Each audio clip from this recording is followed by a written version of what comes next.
Everybody knows the story of the sinking of the Titanic. Indeed, on the off chance that in your head the story will until the end of time be went with by that super irritating Celine Dion tune. Indeed, some time recently Jack and Rose, in spite of the fact that the Titanic was a portion off human awareness, the terrifying legionary of the resilient transport that sank besides taking the lives of more than 1,500 individuals. In 1898, American creator Morgan Robertson composed The Wreck of the Titan, or Pointlessness, a novella almost in colossal sea liner called The Titan, which hits an ice sheet within the North Atlantic and sinks. And just like the Titanic, the Titan has distant as well few rafts on board, which leads to mass casualties. Afterward, Robertson would be called a clairvoyant, which he rejected. Numerous courageous acts were committed on the shocking night of the sinking, one of which is owed to the 14 artists of the Titanic: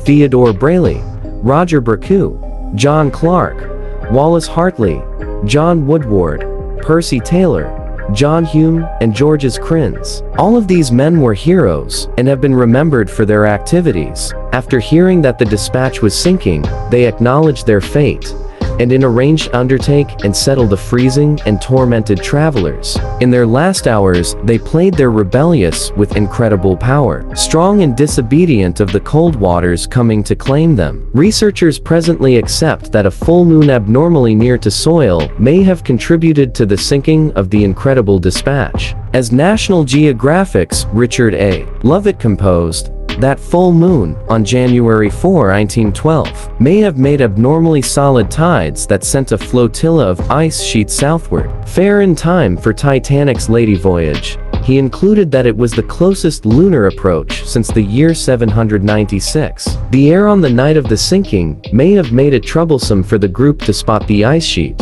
and for other ships to spot the Titanic. Concurring to Smithsonian Magazine, air conditions within the range that night were ready for super refraction. Alton found this uncommon twisting of light causes miraging, which, he found, was recorded by a few ships within the zone. He says it moreover avoided the Titanic's posts from seeing the ice sheet in time, and the vessel Californian from distinguishing the sea liner and communicating with it. In spite of that, the most factor of passing within the sinking of the Titanic was hypothermia over suffocating. Charles Joffin, the ship's pastry specialist, claimed that he was able to resist the hypothermia by drinking indecent sums of bourbon on the transport. As well as this, he shown exceptional stamina by treading water that was short 2.2 degrees Celsius for 2 hours. The, as it were, harm this delivered upon him was swollen feet, and he did not require restorative consideration a while later.